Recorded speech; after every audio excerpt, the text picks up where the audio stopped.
Vamos continuar nosso estudo do livro O Príncipe.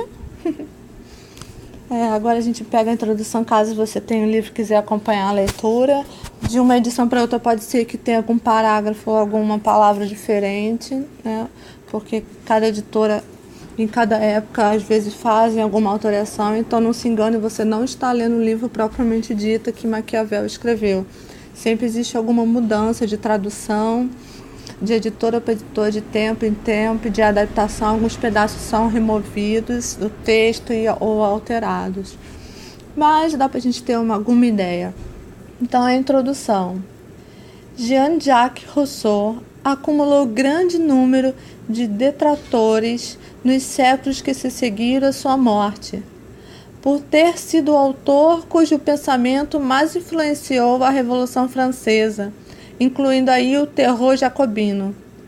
De Donoso Cortés aos defensores da democracia minimalistas do século XX, incluindo José Schumpeter. Muitos se esforçaram para atacar os ideais do Genebrino, mas esse é o grupo que nunca conquistou a hegemonia da decepção do pensamento de Rousseau, cujas ideias continuaram a influenciar autores e agentes políticos mundo afora. Esse não foi o caso de Nicolau Maquiavel, nascido em 1469 e faleceu em 1527, pelo menos no primeiro século da recepção de seu pensamento. Ele foi o autor mais mal afamado da história do pensamento político.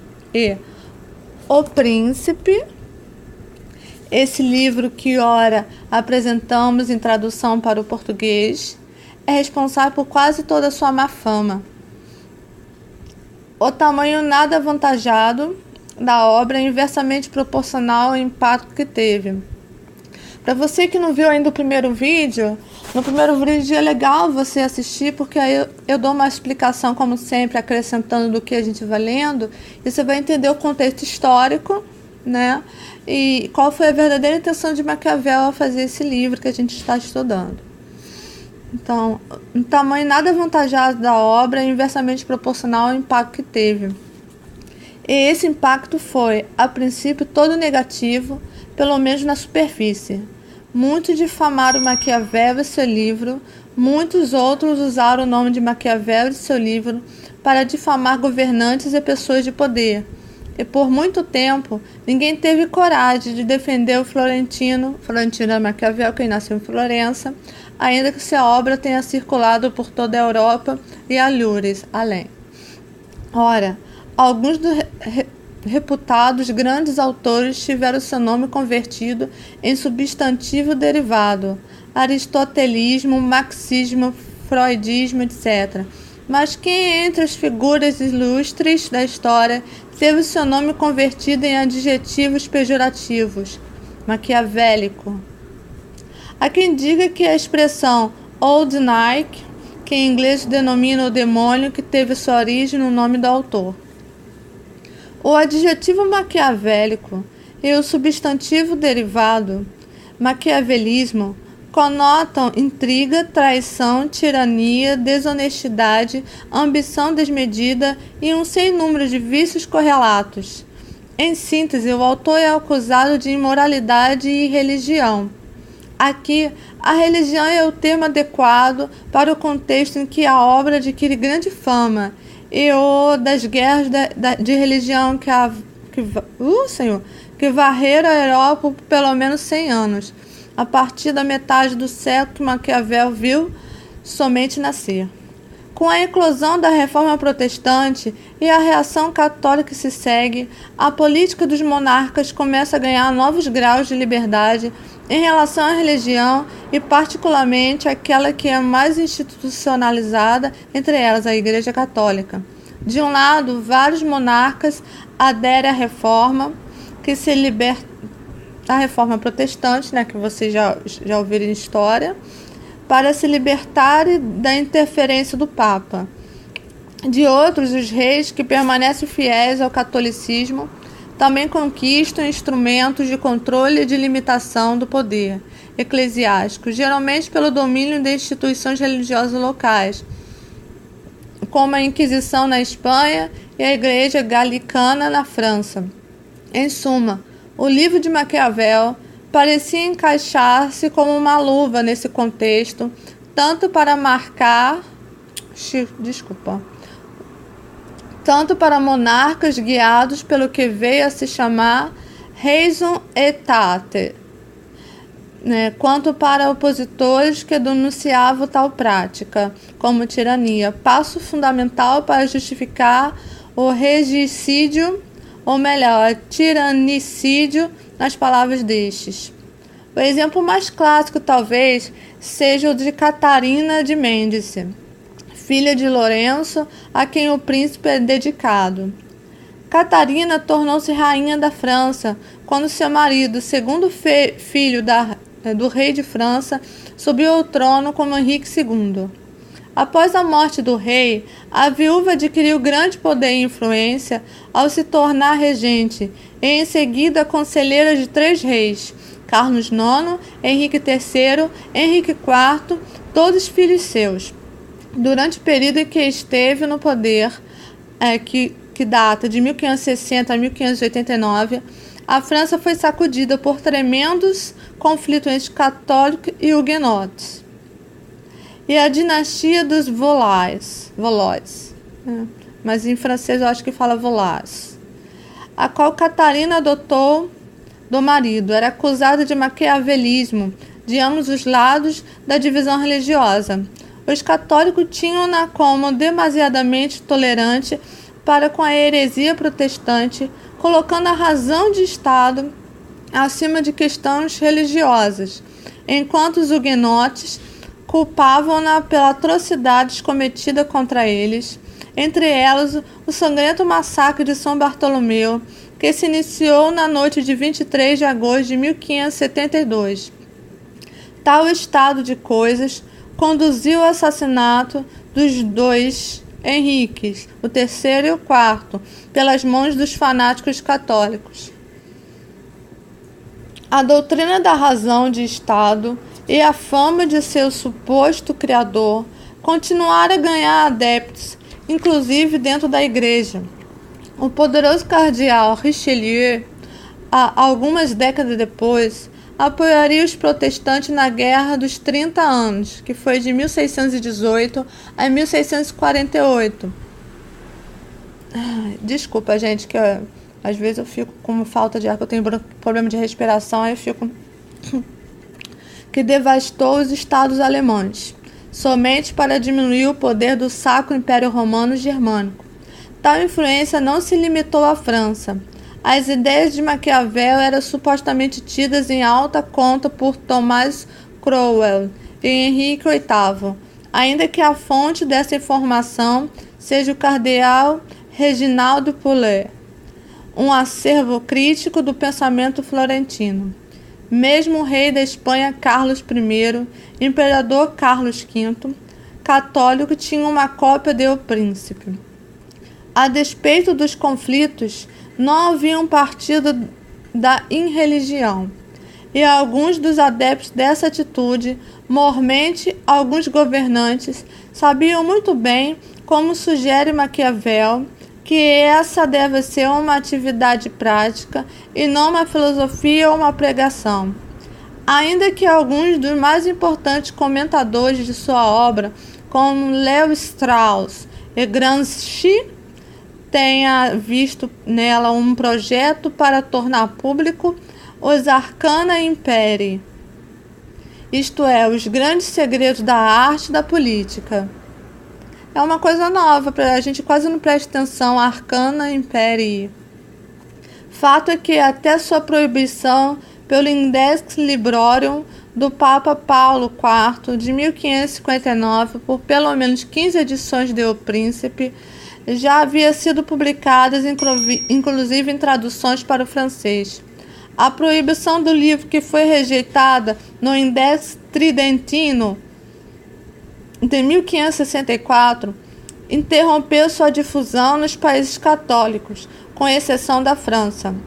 Segundo Robert Birelli, Mesmo antes de o livro ser proibido, ele já angariava inimigos intelectuais ferozes, como o bispo português Jerônimo Osório, o cardeal inglês Reginaldo Pole, bispo e humanista italiano Ambrogio Caterino Politi, de 1990.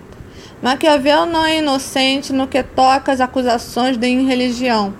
O autor não escondeu seu desprezo pelo projeto salvacionista de Savonarola e viu o poder temporal do Papa como um empecilho à unificação da Itália, como está claro nesse livro.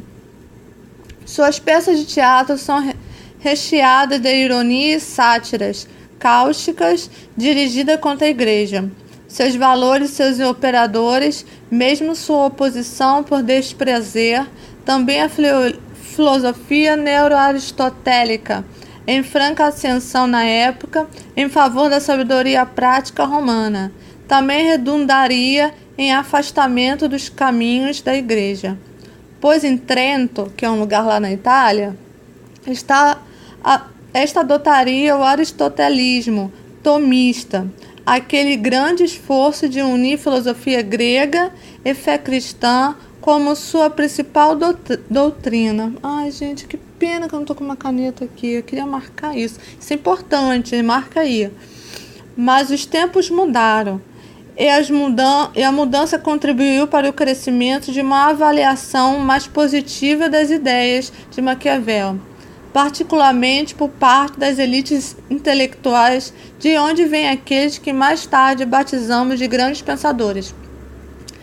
A lista dos que demonstraram expressamente respeito pelo autor é longa e inclui nomes como Francis Bacon, René Descartes, James Harrison, Jean-Jacques Rousseau, David Hume, Adam Smith, Friedrich Nietzsche, um dos seus maiores admiradores. Oh, gente. Desculpa. A função do Manual para Príncipe continuou sendo cumprida pelo opúsculo de Maquiavel, o ponto de gerar uma edição fraudulenta no século XIX, quando o abade Aimé Guillon traduziu e publicou uma versão do Príncipe supostamente anotado por Napoleão. Tá quase acabando essa parte, porque a introdução tem várias partes, então eu vou dividir para não ficar muito chato. E cada dia todo dia, se der, eu vou publicar uma parte, tá? E eu também vou começar a ler Assim Falou Zaratustra, tá? Nos dias de hoje, a produção acadêmica acerca da obra de Maquiavel é tão extensa que precisaríamos de outro livro, e não de uma introdução, para devidamente comentá-la. Assim, cabe aqui somente salientar alguns dos seus principais aspectos e argumentos. O nome de Maquiavel está umbilicalmente ligado ao nascimento. O alemão Jacob Burckhardt deu a Maquiavel papel central no pensamento político do período que batizou de Renascimento.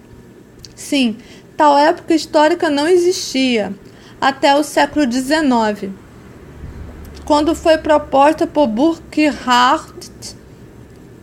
A Renascença ou Renascimento, como o próprio nome sugere, corresponde ao renascer do ideal clássico e é uma das obras mais importantes de retorno desse ideal, ondas que de fato ajudaram a criar reciprocamente o ideal clássico e então na origem da própria ideia de Ocidente.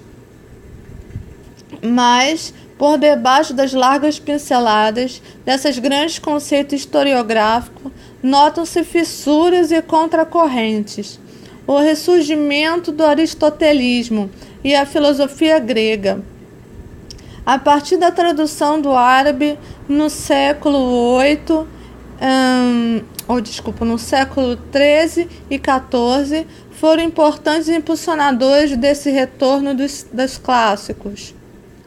Mas logo a essa corrente veio contrapor-se outros resgate, o do retorno romano, que teve Cícero como seu principal modelo. Ai, gente, cabelo.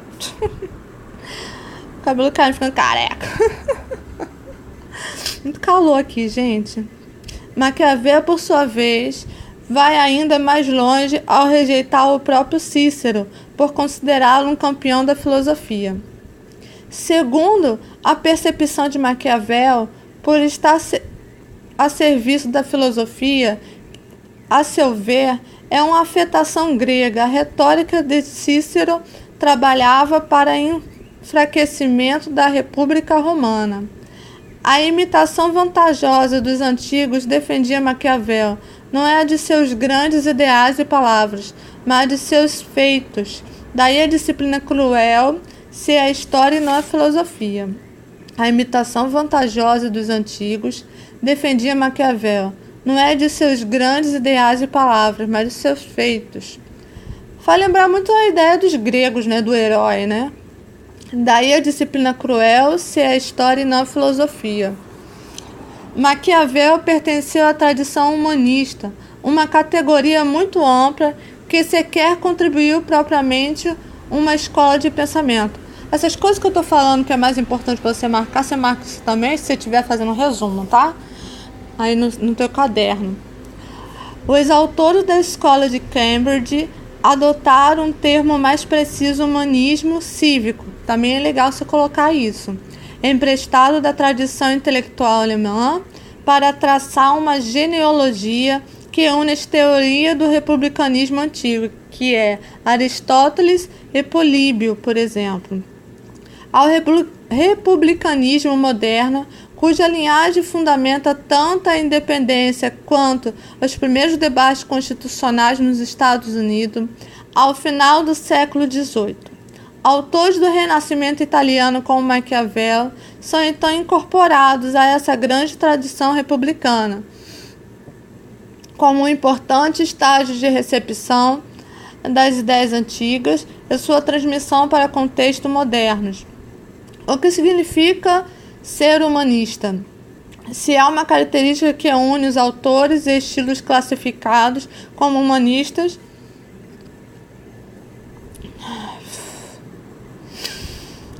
estas características é o antropocentrismo. Isto é, uma grande valorização das coisas humanas em comparação com a extra-humana, incluindo aí o metafísico e o natural. Da Renascença aos dias de hoje, o Ocidente passou a ser um processo profundo de secularização, ou seja, de desvalorização da metafísica e da religião como fontes de explicação das coisas. Isso é super importante, esse termo secularização, você coloca aí e coloca que ele é desvalorização da metafísica e da religião como fonte de explicação das coisas. Na época de Maquiavel, esse processo estava apenas começando, e a Europa saía aos poucos de uma época em que a Igreja era, de longe, a instituição mais organizada e, acima de tudo, a detentora de um monopólio idealístico na região. O pensamento de Maquiavel contribuiu para desgastar esse monopólio.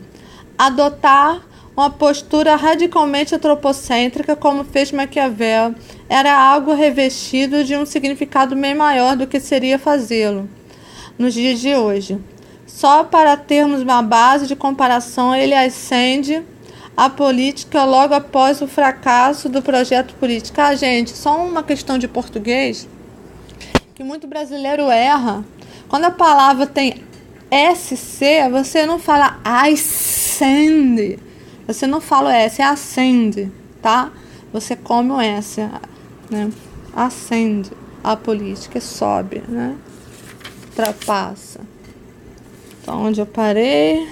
Logo após o fracasso do projeto político de Frei Jerônimo Savonarola, de 1452 a 1498, que consistia em submeter a política e toda a via pública e privada aos mais rigorosos princípios cristãos, transformando Florença em uma república cristã e religiosa em suas próprias palavras.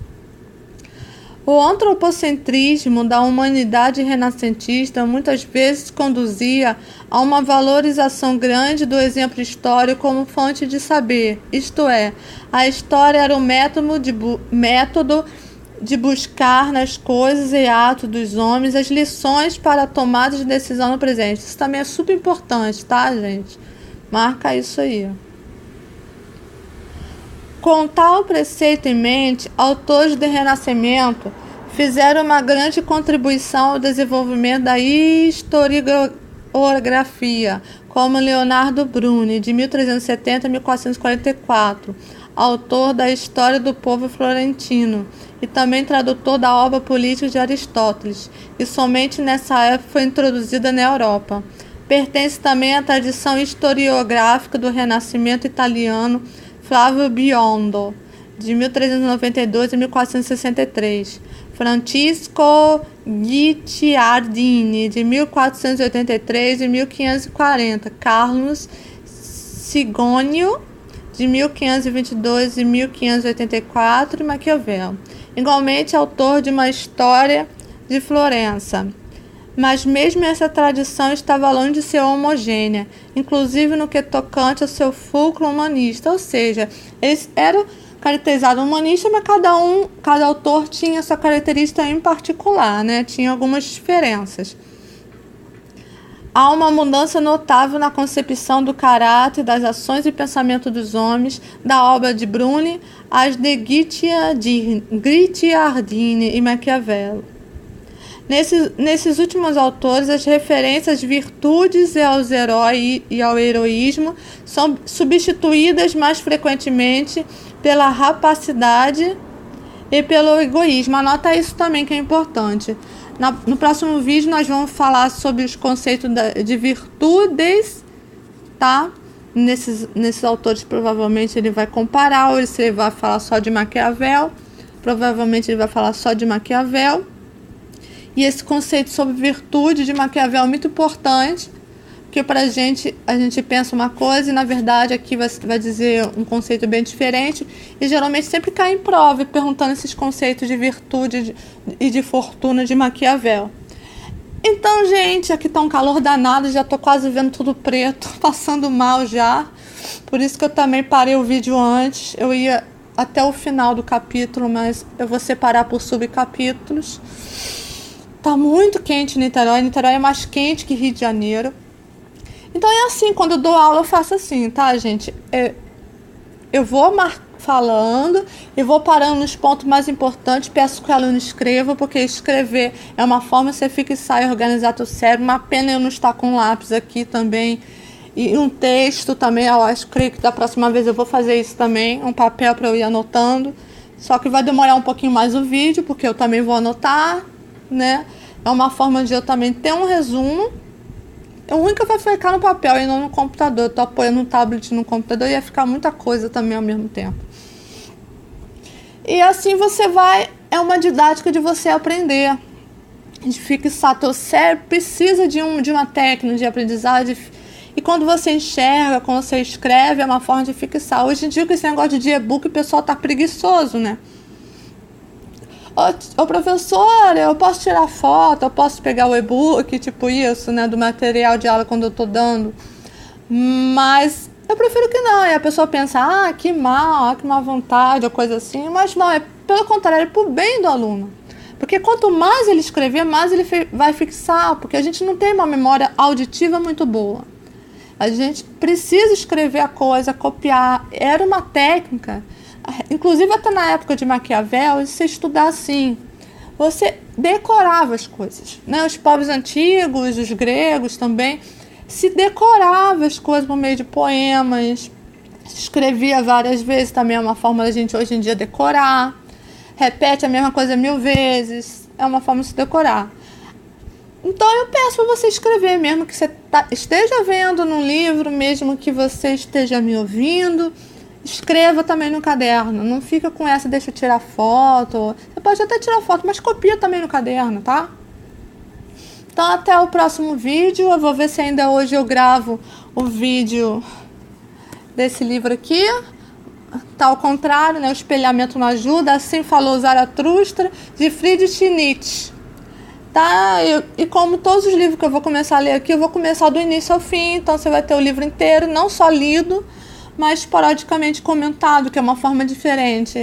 Vamos dizer assim, é um audiobook inteligente, porque ele vai comentar, ainda vai ser teu amigo, de vez em quando fazer um comentário, assim, tá muito calor, e realmente tá, tô passando mal aqui, Niterói é muito mais quente do que a Rio de Janeiro capital. Meu ventilador, eu tô aqui já mal sei meu nome. Quem sou eu? Então, aqui é um estudo. Caso você queira estudar comigo, porque eu sou formada em letras pela UF, né, a gente estuda Maquiavel, mas a gente não estuda os livros de outras nacionalidades, mas aqui eu vou ler também e dar uns comentários quando eu achar interessante e dizer os pontos mais importantes para você copiar. Caso você queira estudar comigo presencialmente em Niterói, eu ensino português, aula de redação. A minha aula de redação é diferenciada, né? Porque eu tenho a minha própria técnica, eu junto com outras técnicas. E é personalizada para cada aluno. Você não está num grupão cheio de 30, 40, 100 alunos que o professor mal tem atenção para te dar, né? Aqui eu vou te preparar, vendo as suas necessidades específicas, aula de redação, aula de português, até a língua italiana eu ensino. Eu falo italiano bem, então eu posso te ensinar a escrever e falar. Mesmo que a aula seja só de conversação, eu tenho que te dar uma teoria, eu tenho que te dar um pouco de verbo, eu tenho que te ensinar como formar uma frase, porque às vezes você precisa antes preparar teu cérebro para ele conseguir expressar em palavras. Tá, gente?